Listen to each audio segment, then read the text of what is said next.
वंशी विभूषित करान् नवनीलदाभात् पीताम्बरा तरुणबिम्बपदाधरुश्च पूर्णेन सुन्दरमुखा तरविन्दनेत्रा कृष्णा परं किमपि तत्त्वमहं न जाने।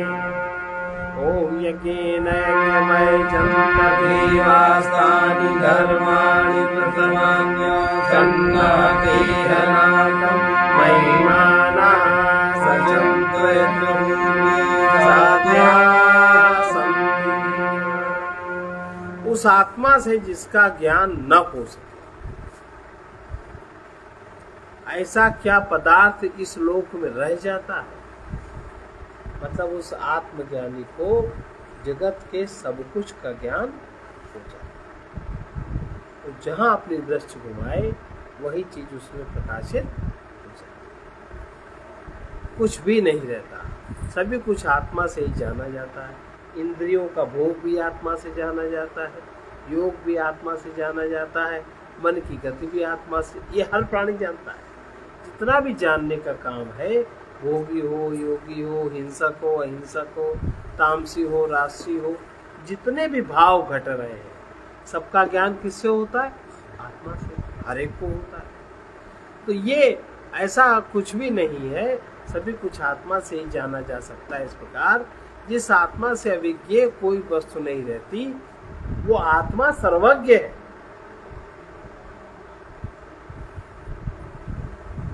जैसे वो आपके शरीर में सर्वज्ञ है, आप जब जहां जानना चाहते हो जो चीज आप जान लेते, और कुछ चीज ऐसी है जो नहीं जानना चाहते तो भी जान लेते। आपके हाथ में चींटी ने काट लिया, आप जान गए कि नहीं? आपके शरीर में किसी भी तरह की अव्यवस्था हुई, किसी ने सूचना नहीं दी, आप जान गए, आपने उसको हटा करके उसकी व्यवस्था कर दी।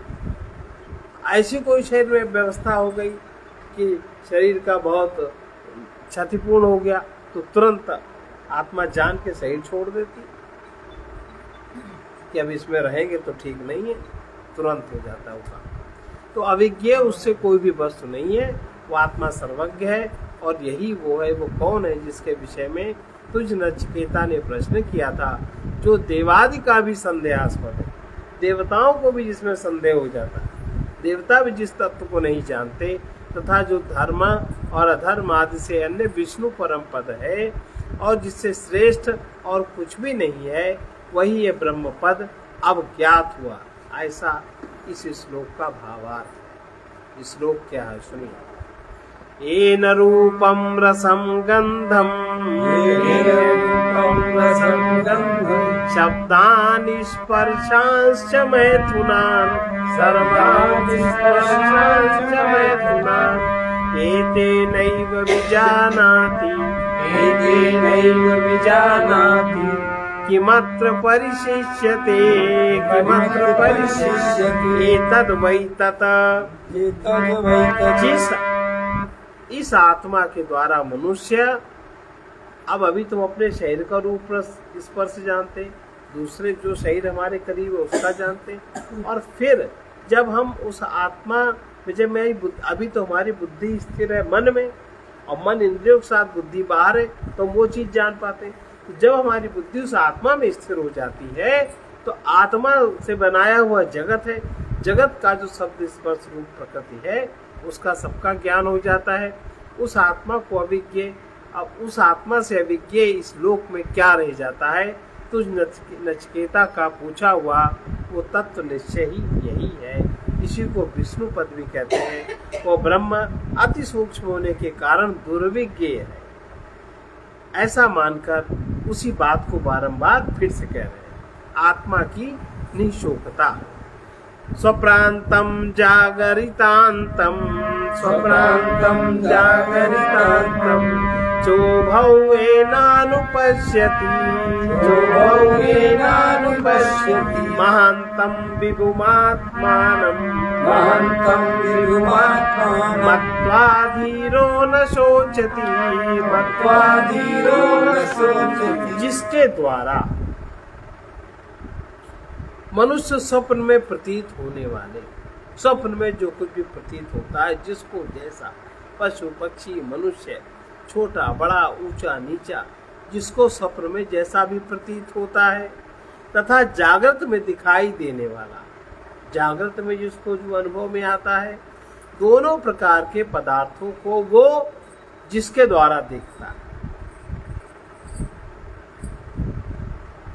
स्वप्न में समझ में आने वाले और जागृत में दिखाई देने वाले दोनों प्रकार के पदार्थों को जिसके द्वारा देखता है, उस महान और विभु आत्मा को जानकर बुद्धिमान पुरुष शोक नहीं करते। लेकिन कमी क्या है, हम लोग आत्मा को जानने की कोई कोशिश नहीं करते।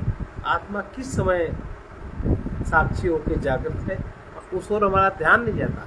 हमारी पूरा मन, हमारी पूरी मति पदार्थमय है, और पदार्थ से छूटी तो भावमय है। भाव क्या? लोभ भाव, क्रोध भाव, काम भाव, है ना, इस भाव में है, रस भाव में। लेकिन आत्मा की चैतन्यता के भाव में हमारी बुद्धि स्थिर ही नहीं है, उधर बुद्धि घूमी नहीं है। तो जिधर हमारी बुद्धि घूमी तो उसके प्रकाश से उधर का हमें बुद्धिजन्य ज्ञान हो जाता है। सारा पदार्थ ज्ञान बुद्धिजन्य है, तो पदार्थ को हम जान पाते हैं, और बुद्धि अगर उसमें स्थित हो जाएगी तब हम उसको जान पाएंगे। वो हमारा कोई भी प्रयास नहीं रहता। इसलिए आत्मज्ञान से, वर्तमान में रहते हुए भी आत्मज्ञान, हम लोग उससे वंचित हैं। तो बुद्धिमान पुरुष आत्मा को इस प्रकार का जानकर, जो बुद्धिमान है, जो बुद्धि की मानता है, बुद्धिमान माने जो बुद्धि की मानता है, जो मन की नहीं मानता, उसको बुद्धिमान कहते हैं। जो बुद्धि की मानता है वो पुरुष फिर शोक नहीं करता। शोक मतलब उसके पीछे जो भी घटनाएं बीत जाती हैं, जो भी घटनाक्रम बीतता रहता है, वो सबको साक्षी होकर देखता है। वो किसी में शोक आदि उसको फिर नहीं रह जाता। स्वप्रांत, स्वप्रांत, प्रांत जानते हैं, क्षेत्र। तो स्वप्रांत माने स्व का मध्य, स्व का मध्य क्षेत्र। स्व का मध्य क्षेत्र क्या है? अर्थात स्वप्रांतावस्था में, स्व के क्षेत्र में, जहां जहां आपके स्व की गति है। अभी आपकी गति प्रकृति में, संसार में, इंद्रियों के माध्यम से है ना। और जब हम इंद्रियों को माध्यम नहीं मानते, मन को माध्यम मानते, तब हमें अतीन्द्रिय क्षमता जागृत हो जाती। और जब हम मन को माध्यम, उससे ऊपर उठते, बुद्धि को माध्यम मानते हैं, तो बुद्धि संबंधी क्षमता जागृत रहती। बुद्धि से क्या क्या जान लेते। और जब बुद्धि स्थिर होती उस आत्मा में, तब सब कुछ का ज्ञान हो जाता। अभी हमारी इंद्रिय क्षेत्र में हमारी चेतना जागृत है। तो स्वप्न का मध्य अर्थात स्वप्नावस्था में जानने योग्य, स्वप्रांत माने अपना जो प्रांत, अपना जो क्षेत्र है, बिल्कुल अपना, वहाँ कोई पदार्थ नहीं है। स्वप्न अवस्था में कोई पदार्थ नहीं, जागृत अवस्था में तो पदार्थ का क्षेत्र, और वहाँ पदार्थ का क्षेत्र नहीं है। इसीलिए स्वप्न अवस्था को मध्य अवस्था कहा। स्वप्न अवस्था में जानने योग्य तथा जागरितांत, जागृत अवस्था का मध्य यानी जागृत अवस्था में जानने योग्य, इन दोनों स्वप्न और जागृत के अंतर्गत पदार्थों को लोक जिस आत्मा के द्वारा देखता है। जागृत अवस्था को भी कोई कहेगा ए उधर क्या है, कहोगे हम देख रहे हैं, थोड़ी कहोगे आंख देख रही है, क्या कहोगे? हम देख रहे हैं। भोजन कैसा है, आपको कैसा लगा, थोड़ी कहेंगे जीभ को कैसा लगा। जीभ तो माध्यम है। कहीं पर सुंदर स्थान पर आप बैठे, ये थोड़ी होगा कि सुंदर स्थान आपको कैसा लगा, आपको कैसा लगता है, आप उसका भोगता है ना, इंद्रियों के माध्यम से आप भोगता है। तो जागृत के अंतर्गत पदार्थों को लोक में जिस आत्मा के द्वारा देखता है वही ब्रह्म है। जो देखता है जागृत अवस्था में, स्वप्न अवस्था में, इंद्रियों के माध्यम से, मन के माध्यम से जो देखता है वही ब्रह्म। इस प्रकार इस वाक्य की और सब व्याख्या पूर्व मंत्र के समान करनी चाहिए। उस महान विभु और आत्मा को जानकर अर्थात वो परमात्मा मैं ही हूँ, जिसमें जानने की क्षमता है। जानने की क्षमता प्रकृति के किसी भी पदार्थ में नहीं है, और प्रकृति के किसी भी पदार्थ का जब चेतना से संयोग होता है तभी वो कुछ जान पाता है। अच्छा, थर्मामीटर आपने बना दिया, बुखार नापने का यंत्र, आपका शरीर गर्म है कि ठंडा। जब आप उसको सही से जोड़ोगे तब तो बताएगा गर्म है कि ठंडा, और सही में जब चेतना है तब तो बताएगा, और चेतना नहीं है तो क्या उसको तो बिजली तार में लगाओ बता देगा, बड़ी हीट है। प्रकृति के किसी भी तार में लगाओ बता देगा, नहीं बताएगा। तो ये कह रहे हैं विभु आत्मा को जानकर, अर्थात वो परमात्मा मैं ही हूँ, ऐसा आत्मभाव से साक्षात अनुभव जिस धीर को होता है। धीर बहुत धैर्यशाली, बिल्कुल भी टेम्परामेंट उसका लूज नहीं, बहुत धीर, धैर्य की एक पराकाष्ठा। बुद्धिमान पुरुष फिर जो फिर बुद्धि, क्योंकि बुद्धि में सबसे पहले आत्मा प्रकाशित होता है, तो बुद्धि की मानता है, तो बुद्धिमान पुरुष फिर शोक नहीं करता। कि जो आत्मज्ञानी है बड़ा बुद्धिमान होता है। आत्मज्ञान माने बुद्धि की जागृति। ये बात मत भूल जाना, वो भक्त तो लुलु लुलु करता होगा, बहुत बुद्धिमान। और फिर शोक नहीं करता, वो निर्भय हो जाता है। कैसे? यैमं मद्वदं वेद आत्मानं जीवमन्तिकात्, आत्मानं जीवमन्तिकात्, ईशानं भूतभव्यस्य, ईशानं भूतभव्यस्य, न ततो विजुगुप्सते, न ततो विजुगुप्सते, एतद् वै तत्। एतद् वै तत्। जो पुरुष, पुरुष माने अहंकार, जो पुरुष इस कर्म फल भोक्ता और प्राणादि को धारण करने वाले आत्मा को, देखो बहुत ये थोड़ा कठिन है, उसके समीप रहकर, किसके समीप रहकर? जो पुरुष इस कर्म के फल को भोगने वाले के पास, जो प्राण आदि को धारण कर रहा है उसके पास, आत्मा को उसके समीप रहकर भूत भविष्य वर्तमान के शासक रूप से जानता है।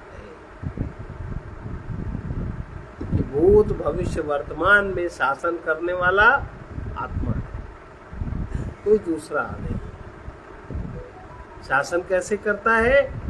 कि वो आपके कर्मों के फल का निर्माण भी करता है। आप जो भी करते हो उसका फल आपके सामने लाता है। जो आप में प्राण आदि चलते हैं उसके धारण करने की वो व्यवस्था करता है। सूक्ष्म शरीर से प्राण कैसे जुड़े, कारण शरीर से कैसे जुड़े, स्थूल शरीर में कैसे काम, उसकी सारी व्यवस्था वो आत्मा करता है। उसके अनुसार जो आप कर्म फल करते हो उसके फल की व्यवस्था करता है, और जब आप उसका भोग करते हो तो उसकी भी व्यवस्था वो करता है। धारण करने वाले आत्मा को, उस आत्मा को आत्मा के समीप रहकर, उस आत्मा को उसके समीप रहकर। अभी हम लोग किसके समीप है? पदार्थ, किसी के समीप तो है, अभी आत्मा का लेन देन नहीं। जब हम आत्मा के समीप रहेंगे तब भूत भविष्य वर्तमान के शासक रूप से वो किस प्रकार से शासन करता है इसका ज्ञान हमें स्वतः होगा। और वैसा विज्ञान वो हम प्रैक्टिकल में अनुभव करेंगे, हम प्रैक्टिकल में देखेंगे। अनुभव करने पर, अनुभव हो जाने पर उसके बाद उस आत्मा की रक्षा करने की इच्छा नहीं करता। जब सब कुछ का कर्ता धर्ता वही है, उसी के सगा से सब कुछ होता है, तो उसकी रक्षा करने की कौन सी चिंता? उसके रक्षा की चिंता नहीं करता है, क्योंकि निश्चय वही वो आत्म तत्व है जो ये सब करता है। फिर उसके रक्षा की चिंता नहीं। जो कोई इस मध्वद माने कर्म फल भोक्ता, और जीव प्राणादि कारण कलाप को, जो जीव को, कर्म फल भोक्ता को, प्राणादि के कारण कलाप को धारण करने वाले आत्मा को समीप से, आत्मा के ही पास से भूत भविष्य आदि तीनों कालों में शासक रूप से जानता है। वो ऐसा ज्ञान जब उसको हो जाता है, उसके बाद उस आत्मा का गोपन अर्थात उसका वो रक्षण करने की इच्छा नहीं रहती, रक्षण नहीं करना चाहता, क्योंकि वो अभय को प्राप्त हो जाता है। और जब तक वो भय के मध्य में स्थित हुआ, तब तक अपने आत्मा को वो अनित्य समझता है, वो जीव समझता है। जब तक वो अभय को प्राप्त नहीं होता, भय उसके मध्य में रहता है, तब तक वो आत्मा को अनित्य समझ रहा है। और अनित्य समझने के कारण कहीं वो धन जोड़ेगा, कहीं वो तन जोड़ेगा, कहीं वो पदार्थ जोड़ेगा, वो उसकी रक्षा की चिंता के लिए विविध प्रकार के भोगों को एकत्रित करता है, तभी तक उसकी रक्षा भी करना चाहता है। जिस समय आत्मा को वो जान लेता है कि आत्मा नित्य है, अद्वैत है, उस समय कौन किसको कहाँ सुरक्षित रखने की इच्छा करेगा, जो है सब स्वतः है, निश्चय यही वो आत्म तत्व है। इस प्रकार समझना चाहिए।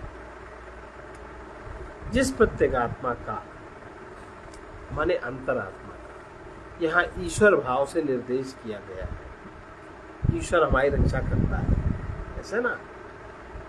अब आत्मा को जब हम जानेंगे तब तो हम विद्या में होंगे, और जब मन की मानेंगे तब हम अविद्या में होंगे। ये संसार अविद्या और ईश्वर का संसार विद्या। आत्मज्ञान तो विद्या में होगा, अविद्या में नहीं होगा। आत्मज्ञान मन से नहीं होता। वही बात कह रहे हैं, जिस प्रत्येगात्मा का, जिस अंतरात्मा का यहाँ ईश्वर भाव से निर्देश किया गया है, वही सबकी रक्षा करता है, वही सबके फल भोग बनाता है, वही सबके प्राणों को धारण करता है। वो सबका अंतरात्मा ही है। और अंतरात्मा माने जीव नहीं, जीव माने अविद्या, और अंतरात्मा माने विद्या। और जिस दिन विद्या का उदय होना शुरू होता है, उस दिन बात समझ में आती है कि आत्मा भासस्य जीवस्य, जीव में आत्मा का आभास है, जीव स्वतंत्र सत्ता नहीं।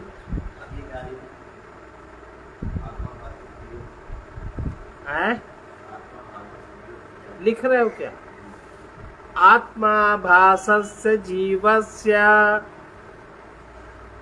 संसारो नात्म वस्तुनि, संसारो नात्म वस्तुनि।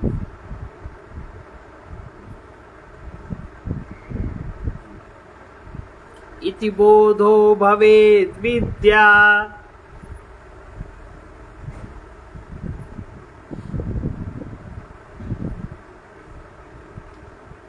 लब्धासौ विचारणात्।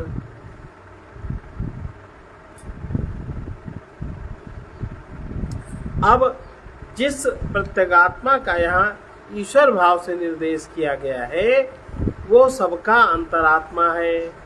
ये बात इस मंत्र से समझ में आएगी,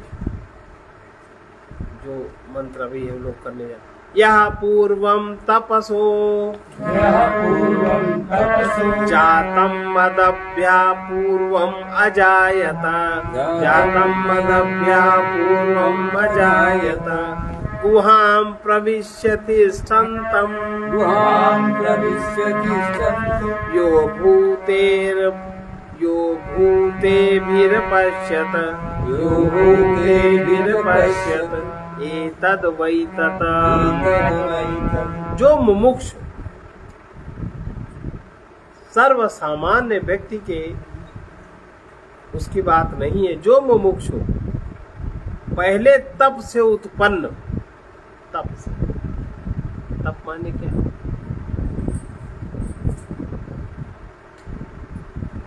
जिससे अशुद्धि का क्षय हो उसको तप कहते हैं, जिससे आपकी अशुद्धि छीन हो। जैसे जब बुखार आता है, और बुखार आता है तो ऐसी औषधि दी जाती है जिससे जो अंदर की अशुद्धि है, त्वचा के नीचे की विकार है, वो किसी तरह बाहर निकले। तो जोरदार पसीना निकलता है और फिर उसके बाद आप स्नान कर लेते हो, बुखार उतर गया। अशुद्धि का क्षय, उसको क्या कहते हैं? तप। स्वस्थ अवस्था में भी अशुद्धि का क्षय। अशुद्धि कैसे हुई?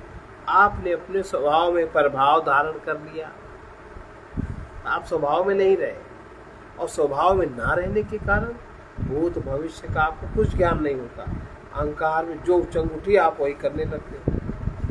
जो भी उचंग उठी, जैसे कोई विचार नहीं, वही आपने कर लिया, और पता लगा जा रहे मोटरसाइकिल से धड़ाक पड़ाक से लड़ गए और वो मर गए। तो कहते निकलने की घड़ी सही नहीं, यही होता है। तो ये जो मुमुक्षु पहले तप से उत्पन्न हुए हिरण्यगर्भ, सबसे पहले हिरण्यगर्भ का ज्ञान होता है। हिरण्यगर्भ माने सूक्ष्म शरीर के रहने का स्थान क्या है, और जो कि जल आदि भूतों से पहले उत्पन्न हुआ है।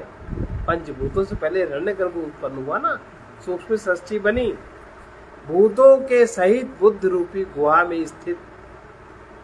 और फिर भूत किस प्रकार से तन्मात्राओं से उत्पन्न हुए, सूक्ष्म तन्मात्राओं से पांचों भूत कैसे उत्पन्न हुए, कैसे शरीर बना, इसको बुद्धि रूपी गुहा में स्थित जो ये तत्व है, इसको जो देख लेता है,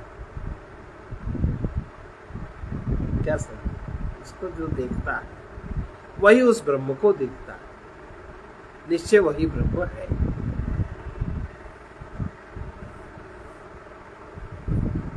तौल है आत्मज्ञान।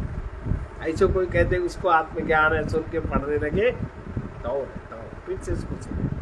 जो मुमुक्षु पहले तप से उत्पन्न हुए हिरण्यगर्भ, हिरण्यगर्भ पहले उत्पन्न हुआ, और जो कि जल आदि भूतों से पहले उत्पन्न हुआ है, पंचभूतों से पहले उत्पन्न हुआ है, भूतों के सहित शरीर में भूत किस प्रकार उत्पन्न होते हैं, शरीर किस प्रकार बनता है। पहले मस्तिष्क तो बनता है, शरीर में क्या बनता है? मस्तिष्क बनता है। मस्तिष्क में सूक्ष्म शरीर सेट किया जाता है, और सूक्ष्म शरीर से पूरा देह बनता है। पंचभूत किस प्रकार आकार लेता है? पूरा भ्रूण 9 महीने में, हाथी का तो 22 महीने में आकार ले पाता है।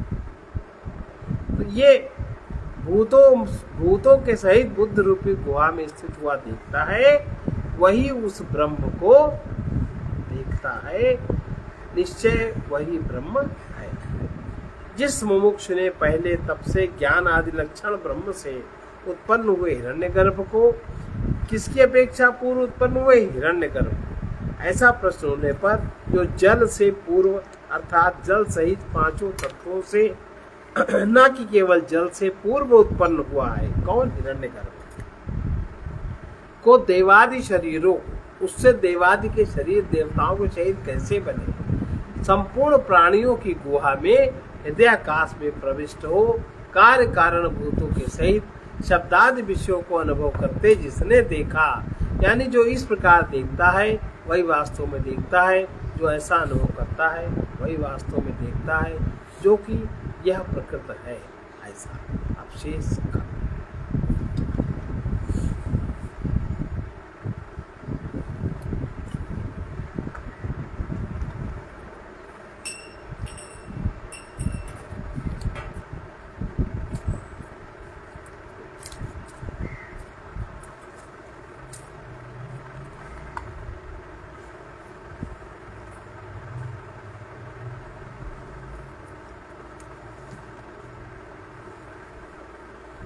वही वाला सुन लो। अभी जो पढ़ा उसी का हिंदी रूपांतर काव्य में सुनिए। जो है वो भुलाने के काबिल नहीं, जो है वो भुलाने के काबिल नहीं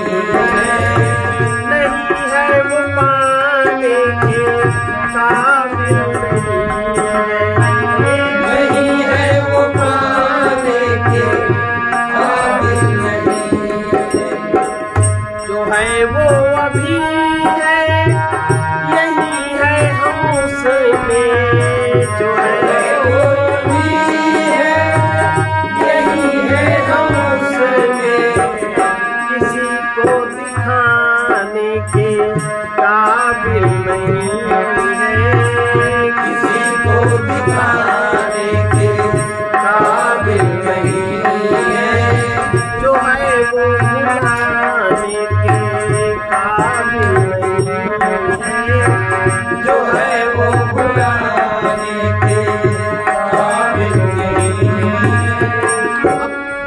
सूत्रोकार हम उसके ही द्वारा ये सब देखते हैं।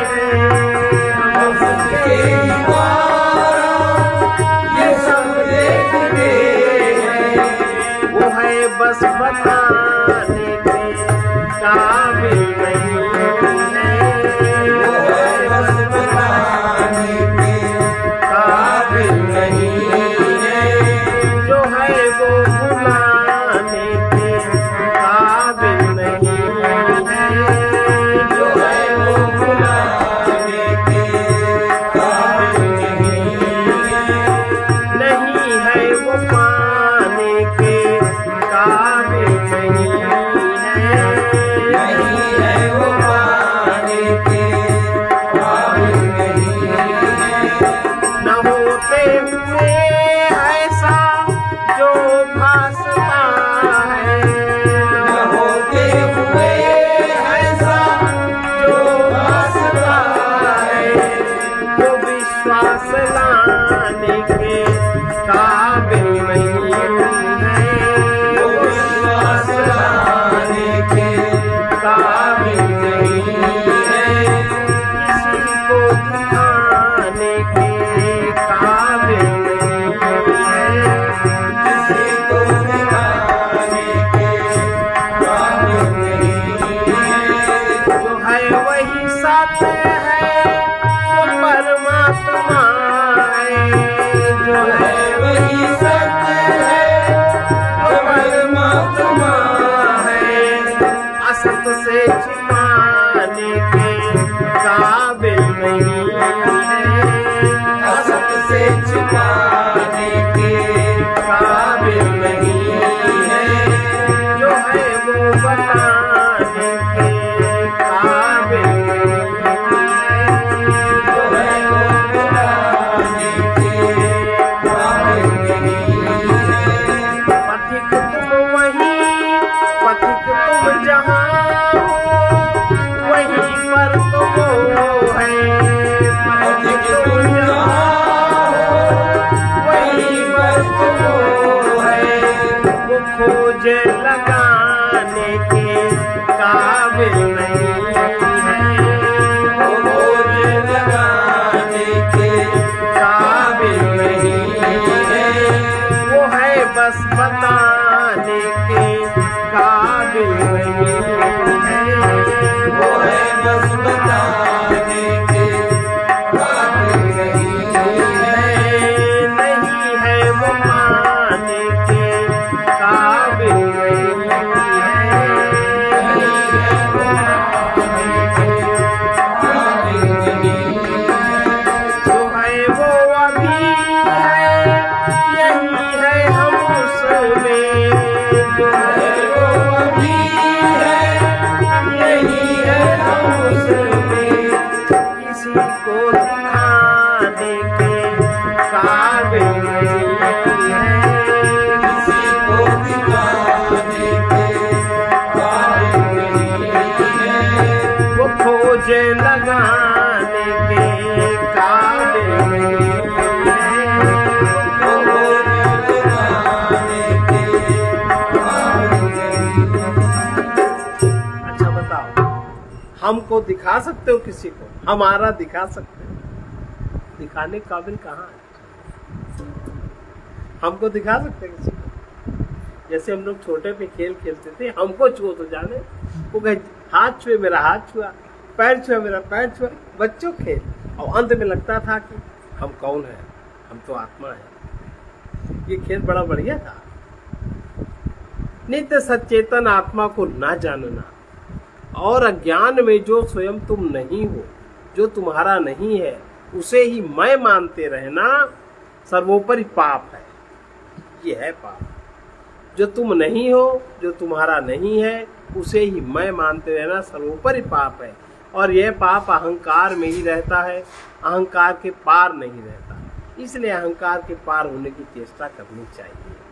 सर्वे भवन्तु सुखिनः, सर्वे सन्तु निरामयाः, सर्वे भद्राणि पश्यन्तु मा कश्चित् दुःखभाग् भवेत्। कृष्णाय वासुदेवाय हरये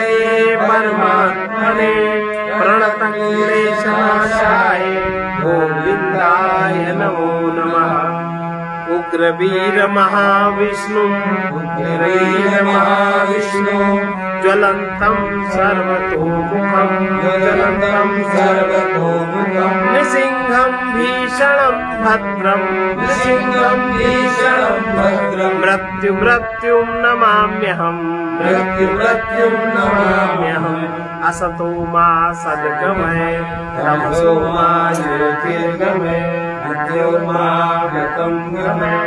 ॐ पूर्णमदः पूर्णमिदं पूर्णात् पूर्णमुदच्यते पूर्णस्य पूर्णमादाय पूर्णमेवावशिष्यते। ॐ शान्ति शान्ति शान्ति।